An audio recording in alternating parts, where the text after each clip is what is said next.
Department of Student Learning is pleased to update you on our journey of learning with the Common Core standards. It seems to me that some of the authors of the Common Core standards must have looked at our wired framework and said, aha, we need to include every piece of the wired framework in the Common Core standards. Education has changed so tremendously during the past 5 to 7 years. What we're asking teachers to do and what we're asking students to know, understand, be able to do, and to be has been a major shift. We are so lucky that Arlington Heights District 25 is a future-focused district so that our teachers and administrators and parents can embrace these changes and help our kids to be able to be prepared for this very unknown world. As we progress through this presentation, I think it's important for you to understand which Common Core standards we are addressing. The first Common Core standards to be developed were the English Language Arts Common Core standards. The next standards to be developed were the mathematical standards.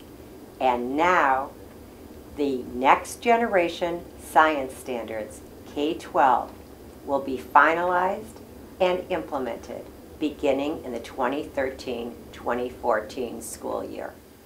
District 25 is truly poised to begin and continue our journey with all sets of Common Core standards. There is no roadmap to implementing the Common Core. It's going to be the responsibility of every school district across this nation to work collaboratively to figure out how to best implement these standards in the classroom K through 12. It is going to require K-8 districts to collaborate with 9-12 districts as well as with local colleges to make sure that this continuum of skills is implemented with integrity. I would like to share with you a project that was led by Susie Rabat, one of our teaching and learning facilitators. She studied the ELA, English Language Arts, Common Core standards. She examined the American Association of School Librarian standards, the 21st century skills, habits, and attitudes that our children will need to bring to authentic tasks, and she also studied the NET standards, the National Education Technology Standards. From her research and work with the LMC directors, it was determined that all students in grades K through 8 would begin to understand how to do short, focused research. Short, focused research is a significant part of the Common Core standards beginning in kindergarten. I am pleased to say that from the time we began developing these power standards until today, every child in our school district in grades K through 8 has had an opportunity to go through the research cycle in a developmentally appropriate way as they each completed their first short, focused research project.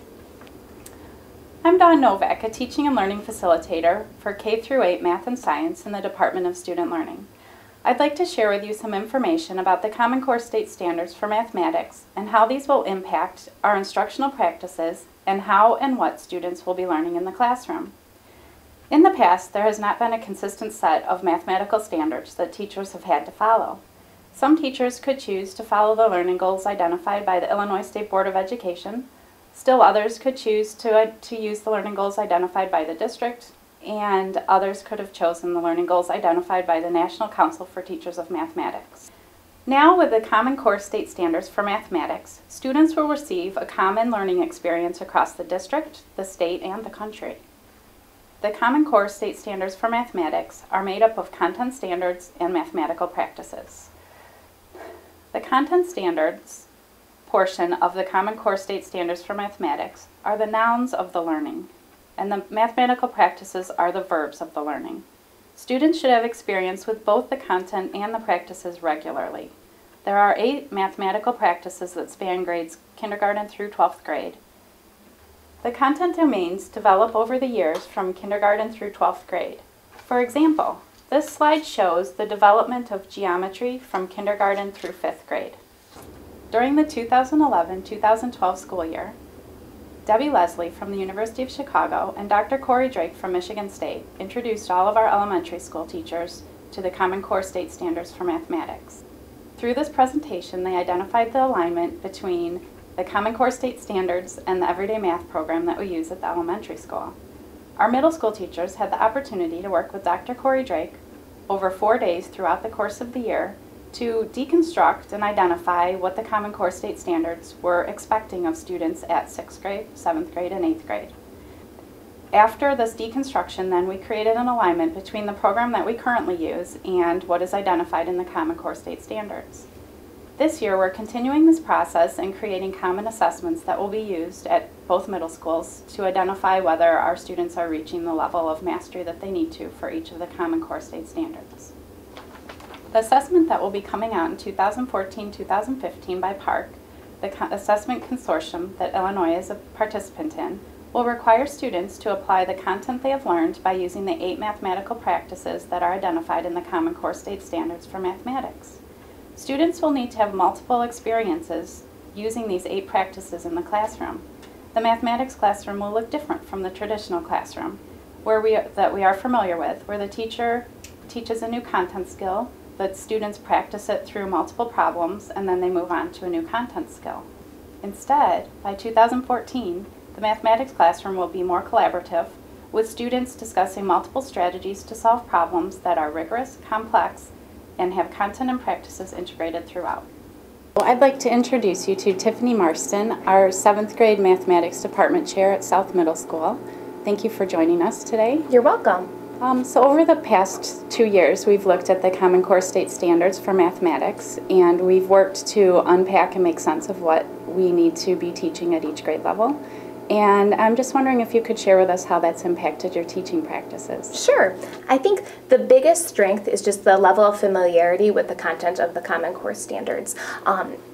It's becoming more second nature. So as we're planning lessons together as a department, we can say to ourselves, does this fit the Common Core? And if it does, we know that we need to emphasize that that lesson. And if it doesn't, maybe only teaching that lesson at a more surface level would be more appropriate in that situation. Mm-hmm. Another real big strength of our work together has been developing our professional learning community. South and Thomas working together for a common goal has been very, very strong. We're able to plan lessons together that relate to the Common Core, try them out in classrooms at both schools, and then come back together and say, what worked, what didn't, what can we improve on, has been great. We're at the point now where we're beginning to develop some common assessments to be used at both middle schools at each grade level that are linked to the Common Core. And we've started to have some really good conversations leading into standards-based grading as well, because the Common Core does lend itself more to that than maybe the Illinois state standards did in the past. Mm-hmm. Well, thank you. You're welcome. Have you noticed an impact on student learning in your classroom? We're just starting to teach our lessons that we're developing with the Common Core, so I think we're just at the front end of that. But I think the students are seeing a shift in the classroom in what we're teaching. They're not maybe covering so many topics just at the very surface level. We're taking fewer topics and really trying to delve deeper into them. The tasks that students are being asked to do are much more complex. So students might be working together on a project where they have several things to do to learn a concept versus here's your worksheet of 20 problems, go ahead and complete them, and then you get your star for the day. Mm-hmm. So I think students are probably seeing a little bit more of that. I also think that students are beginning to feel the impact of the rigor of the Common Core curriculum. There's a lot more in there mm-hmm. than we expected when we were dealing with just the Illinois state standards. So we're kind of seeing a shift where more of the material that may have been considered honors material before is being taught at more levels, and that higher level material is more accessible to more of our students. So I think it's students will feel the challenge in the upcoming years, and they're beginning to feel that now. Well, thank you very much. You're welcome. This is Sarah Dunn, our math department chair at Thomas Middle School. She teaches 6th grade. Thank you for joining us today. Of course. I'm wondering if you could take a few moments to share with us how our work deconstructing the Common Core has impacted your instructional practices. Okay. During our time together, we have had the opportunity to examine the middle school content strands as well as the mathematical practices. These new standards allow for us to narrow our focus and explore concepts in greater depth with a goal of building robust mathematical thinking in all of our students. As a result, I am more mindful of providing opportunities with a greater emphasis on problem solving and real-world applications for my students. Have you noticed an impact on student learning in your classroom as a result of our work with the Common Core? With this increased emphasis on problem solving and application, students have more frequent opportunities to work in cooperative groups and are taking greater ownership of their learning. They are encouraged to take risks and to make meaningful connections between what they are learning in the classroom and the real world. I'd like to introduce you to Shawn Ruzek. Shawn is the science department head at South Middle School, and she also teaches 8th grade science. One of the most significant parts of the English Language Arts course, Common Core Standards, is the fact that it not only addresses reading, writing, speaking, and listening, but it addresses social sciences and science and technical subjects. And it specifically talks about the reading and writing skills that students need to have in those content areas. It's very interesting because one of the common threads that runs through all of the standards is about claim and evidence, having students be able to stake a claim and find evidence to support it. One of the expressions often used in coordination with the Common Core standards is students should read like detectives and write like investigative reporters. So Shawn, how have you seen the ELA writing standards impact writing in your science classroom? So one of the things that working with the new iQuest program, which has a strong Common Core standards base and is also based on the next generation science standards, has been really focusing the students on staking a claim, really making a claim that they can back up. They need to back it up with evidence, both from their lab work and from the reading that we do in class. So they're really getting a lot of exposure to using their evidence and making sure their evidence supports what they're saying. And then the third piece of the writing we do is reasoning, where they need to link it all together with a solid principle from the science that they're learning. So our scientific explanations are very, very closely related to the Common Core standards. Do the children ever comment about, oh, this is similar to what we do in English language arts, or this is similar to what we do in social science? Yes, and we are starting to see that, and the English teachers are starting to see that, and the social studies teachers are starting to see that, where, oh yeah, we talked about evidence in science class, or, oh, a claim and a main idea are the same thing, you know, we need to back it up. So we're definitely, after doing this for a few years, starting to see the kids making the connections across curriculum. Shawn, I know you had a very unique opportunity this summer to attend an assessment workshop at the University of Michigan that really focused on the new Common Core standards in science, which are the next generation science standards. If you could share a little bit of that experience and how it relates with the work that we're doing with assessment in the Common Core, I'd certainly appreciate it. Absolutely. So this summer, Novak and I were able to attend this workshop at University of Michigan. And we were working with one of the authors of the iQuest program, as well as he was also one of the authors of the framework for the next generation, and he's also on the committee writing the next generation science standards, Mr. Joe Krachak. And we had a great 3 days with teachers from across the U.S. learning how we assess these next generation science standards. These science standards are very different than standards in the past, in that they include scientific and engineering practices, as well as core content, as well as cross-cutting concepts in science, like the idea of model or scale. and they take one or two branches of each of those and wind them together to make one standard. And so we were working with how do you assess a standard that includes all three of these pieces. And it was a very productive 3 days. It was exhausting mentally. And I could have stayed for another week and still felt like there was more to do and more to learn.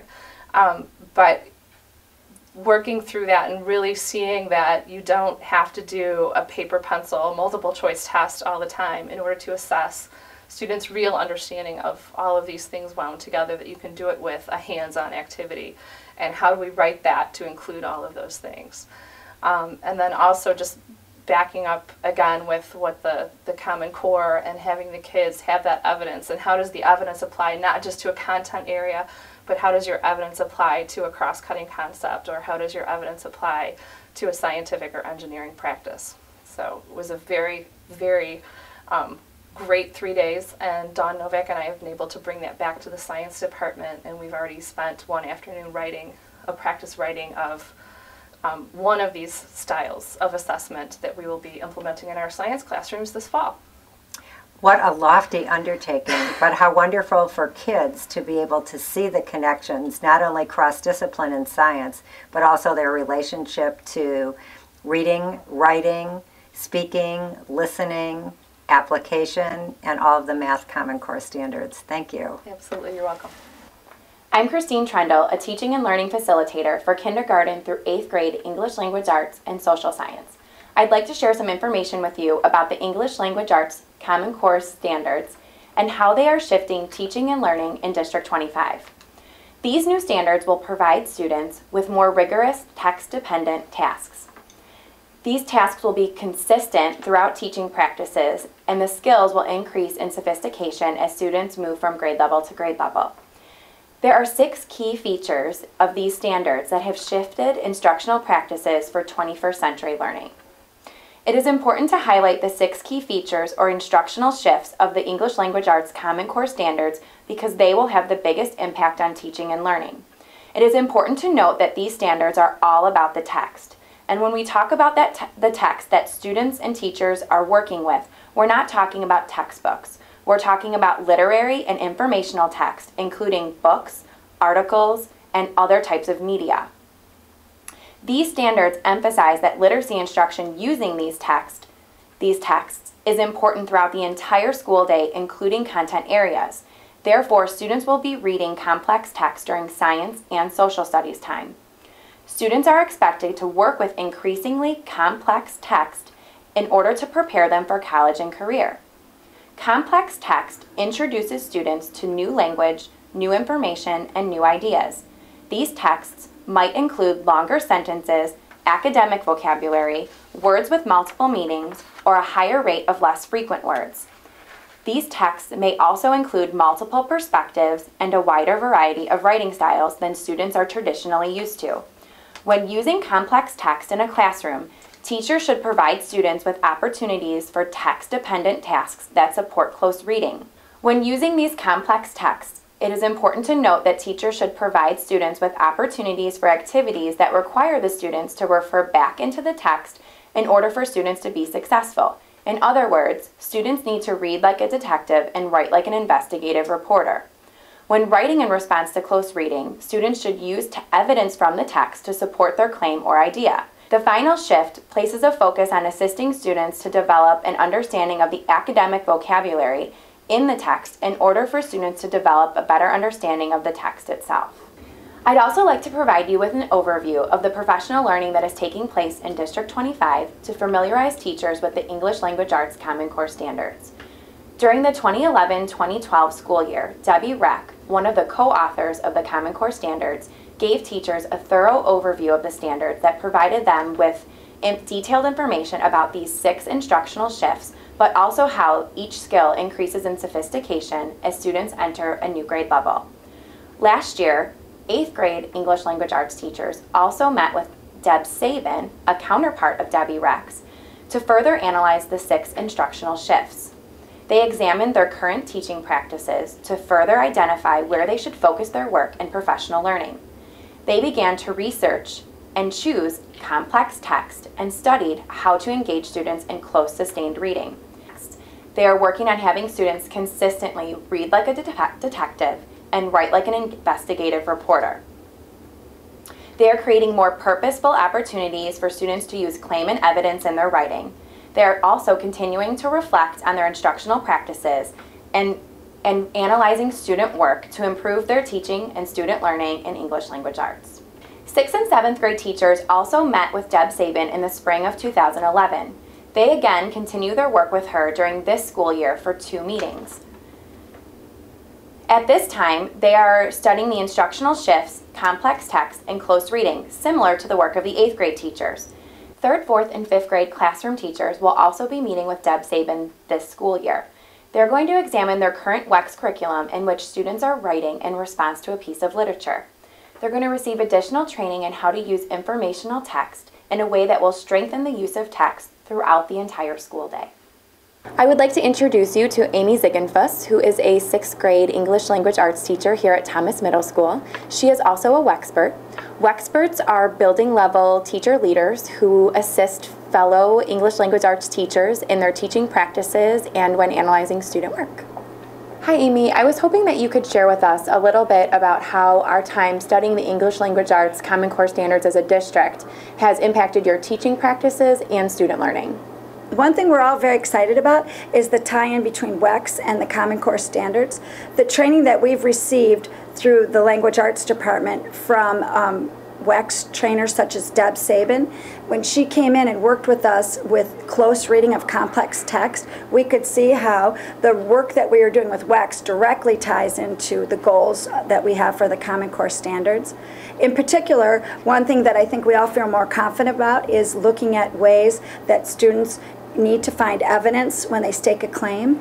You know, we've gone through these practice exercises ourselves, and we've looked at complex text even for us.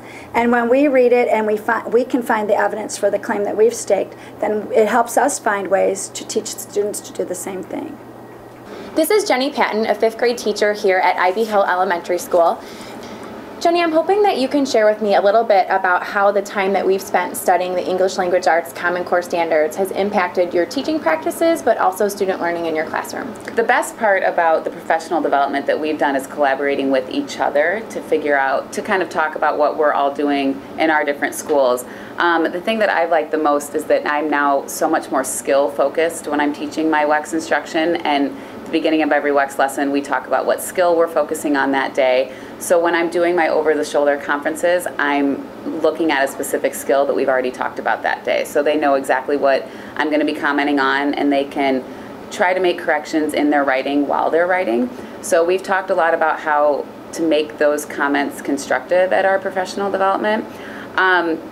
Also, I've done a lot more targeted feedback since we've been talking, and we've practiced a lot of that together, which has been really helpful. I always feel like I struggle with, am I targeting the skill exactly, and am I giving them enough feedback? Am I doing it often enough? So this has made it so that I give them feedback at least once a week so that they're able to grow from the skill each week, and since it's targeted, they know exactly in their revision assignment what they're trying to revise. So I'm seeing their writing grow much more than I have in the past because I'm being more targeted in my feedback and they're getting it more often.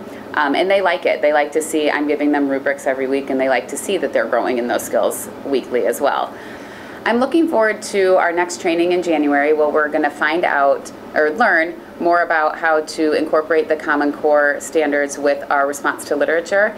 And I'm excited to learn how the students are going to learn how to stake their claim and find evidence in the book to support that claim and then make that into a polished writing piece. I'm joined now by Mary Goomis, who is a 4th grade teacher at Patton Elementary School. Mary is part of the Science in the Common Core pilot group who is writing close reading tasks using complex text so that science learning can continue throughout their literacy time in the classroom. Mary, I was hoping that you could share with us a little bit about the work that you've done on this committee and how your time studying the English Language Arts Common Core standards have impacted teaching and learning in your classroom. Hi. From the very beginning, this project started in the summer, and I felt that it was going to be a difficult task Deb Sabin worked with us over the summer, and I felt after working with her for a few days that she really showed the teachers what complex text was, how to find it. She was very good working with, especially Stephanie and I. We were having trouble. We had all these ideas, but we just didn't know how to word them and how it would come across to students. And she was always right there to be like, oh, you know, what about this? And, you know, I was always taking notes, and I felt from the very beginning of this process that I learned a lot from Deb Sabin, and she really helped steer us where we needed to go. From there, we were looking for complex text to use with the students. We wrote lessons. It started again, it was, you know, very brief, getting our big ideas down, what we wanted to do with the kids. Then we worked on sharing those ideas, those lessons with other people on our committee. They gave us feedback. They tried to do the lessons themselves. It was actually interesting. I did one of the lessons with a Westgate teacher, and we were both stumped. It was very complex. We didn't spend enough time doing it to look back in the text, and we found that, oh, you know what, this is what fourth graders might do. They might look in the text and just be like, oh, it's right there, and it really wasn't, and we had to dig deeper. So we felt that that was a good experience for us to see that you really had to dig deep into the text to figure out what you were looking for. So far, doing this in my class this year, I again feel that I am a facilitator of inquiry and not just a provider of information, and I feel the students are owning the learning, they're enjoying it. I'm really reflecting a lot more than I have in the past on what the lessons look like, what are the strengths, the weaknesses, and what the students are getting out of it and how I can change it. I've enjoyed it so far. Last year at the end of the year at Patton, we really worked as teams breaking apart the Common Core as far as for reading, and I feel that now it's helped me in science. I'm hoping to find more for social studies as well, and it's been a great process along the way. In summary, I would like to share with you some important things to remember as you're having discussions about the Common Core standards. First of all, assessments will be changing in the year 2014-2015. So what does that mean? It means that there will no longer be an ISAT test, which has been a state standard for many years.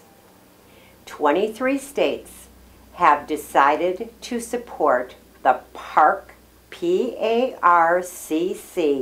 assessment, and Illinois is one of those states. So in 2014-2015, our state tests will be based upon the Common Core standards in English Language Arts and Math. The next thing that is important to remember is that although the standards are very clearly written and progress from kindergarten through 12th grade, the standards and the authors of the standards indicate that there is no prescriptive way of teaching the standards. However, if you really deconstruct those standards, there are specific indications of how teaching and learning should occur in the classroom. One example is research is key. The second example is students really have to be able to give evidence for statements that they are making. And the third shift is that working with digital media, working collaboratively, and working on authentic tasks is essential for college and career readiness. The last point I would like to make is the fact that the Common Core is not a program. Publishing companies, large ones and independent publishing companies, are working as fast and furiously as they can to develop a new textbook, a new program that they can say meets all the standards that are addressed in the Common Core standards. This is really not a possible task. It's going to take educators time to look at their curriculum, look at their practices, study the Common Core, and collaboratively develop materials that are going to meet the needs of the students in their community. I also hope the communities will begin working together, working collaboratively, just as we hope our students will, so that we can make sure that we are providing our students with the best as we prepare them for tomorrow.